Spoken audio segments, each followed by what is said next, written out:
On campuses across the United States, young people are mourning the death of the outspoken political activist.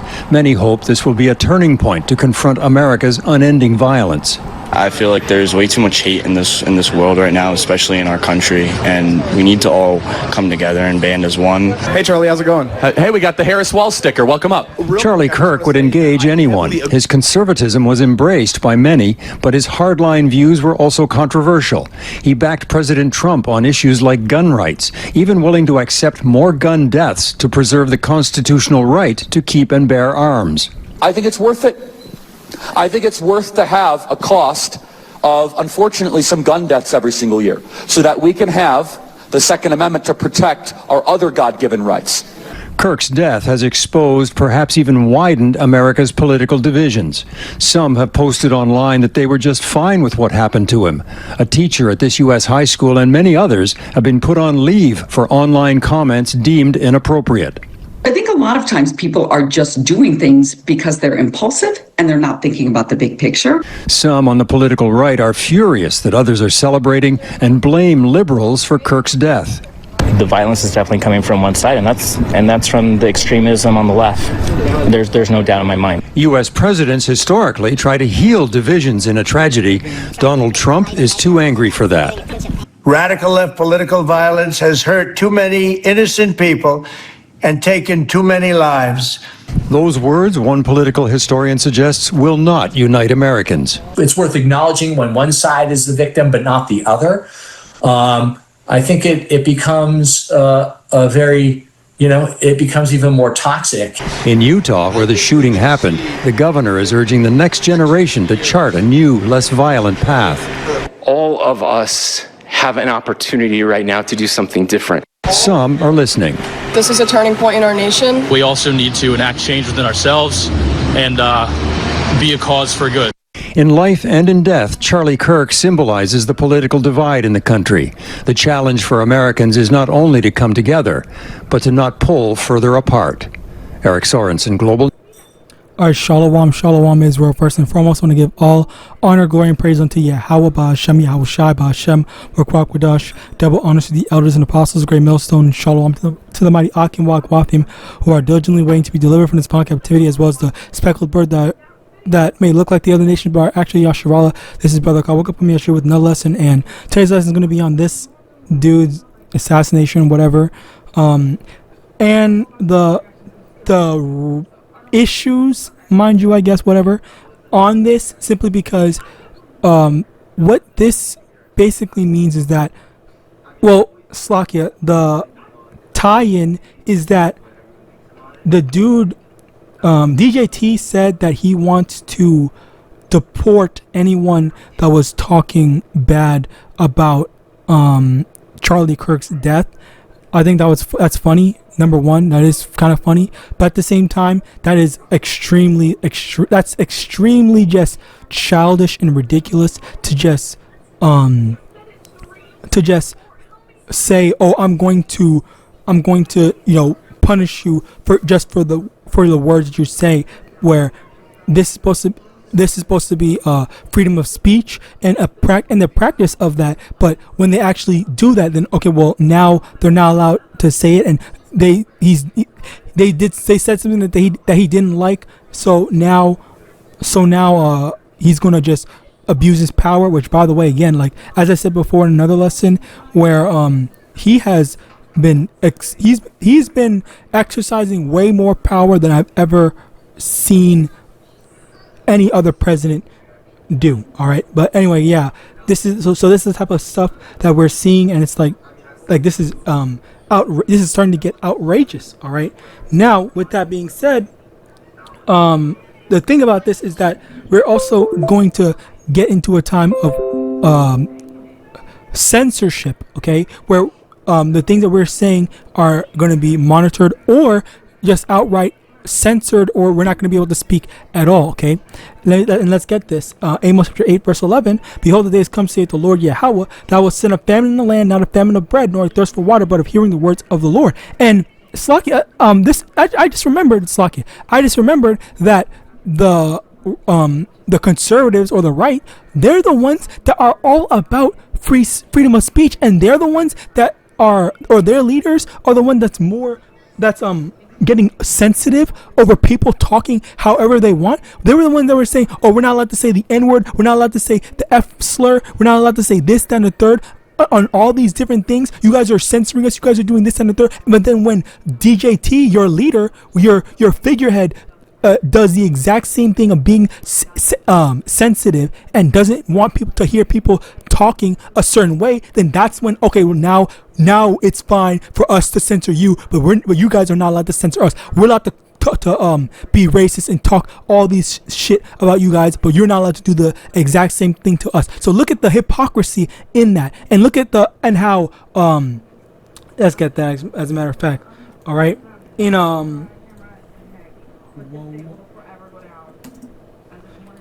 Isaiah chapter 10 verse 1, woe unto them that decree unrighteous decree and that right grievousness which they have prescribed. It's like that was the thing one of the brothers had said.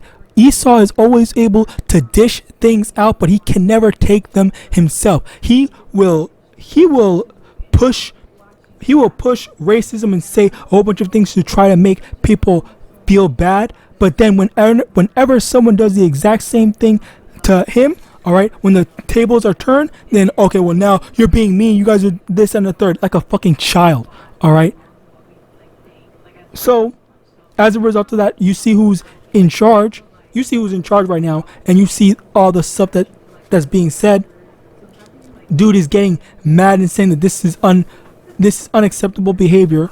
All right, not trying to unite the people, as they said, or not being sensitive. But when it's like, what was that one event happened? I forgot which state it was in America, but there was a state where there was a bunch of mass Edomites, Klansmen or whatever the fuck they were called, that was going around cursing and saying racial slurs to a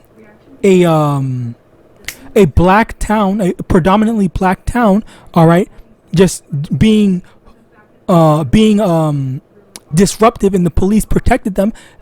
DJT didn't say anything to condemn them or saying you guys are wrong. We're wrong for that. But as you see, when the other side happens, then now it's an issue. Now they want to get involved. Now he wants to say something. All right. So look at the hypocrisy in Esau Edom. Now next, this also ties in.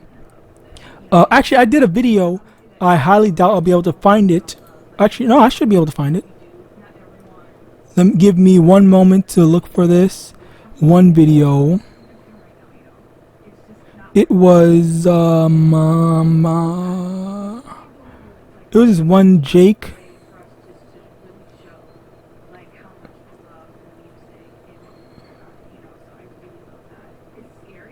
I think I did a video on it. Yes, I did. I found it. Okay, cool. Find out why it's called the Department of War. Nigga, you about to find out why it's real quick. About to find out why it's called the Department. Man, Trump talking about something. Chicago about to find out why it's called the Department of War. Nigga, you about to find out why it's called Direct. The fuck, goofy ass nigga? We ain't scared of this shit. Man, Trump talking about something. Chicago. Right, so yeah, basically you see this where a spirit is being riled up by Esau. Or it's like a spirit is being riled up by the Lord, to put the spirit of, of enough is enough, or of we're not going to just take this lying down anymore. All right. So now let me get this.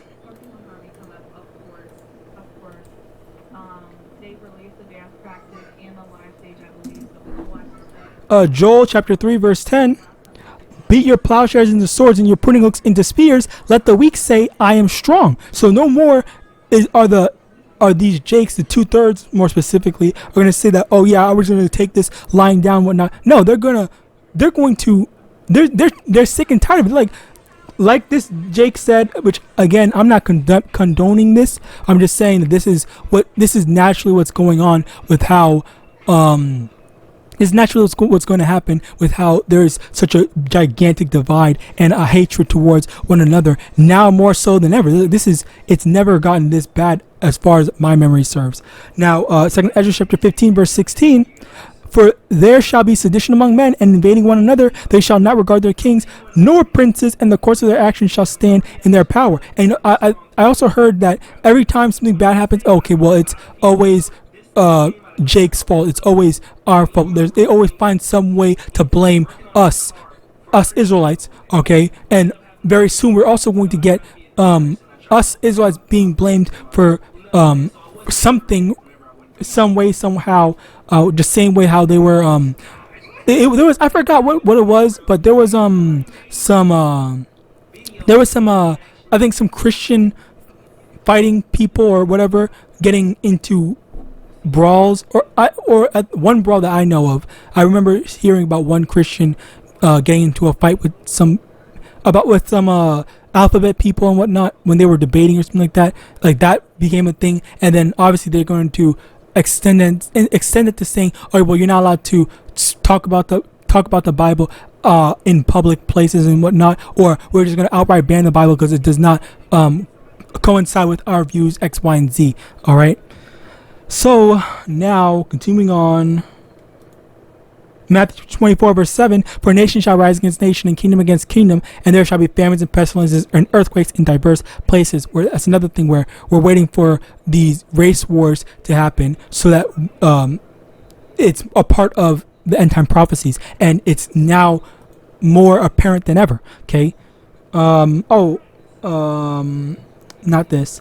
Psalm 64 verse 5, Slakia, they encourage themselves in an evil manner. They commune of laying snares privily, they say, who shall see them? Okay, where that's another thing where they are making these traps. Who knows how much of this was planned? Who knows how much of these? Because by the way, I think the shooter was an Edomite. I'm pretty sure the shooter for Charlie Frank, whatever that dude's name, I forgot.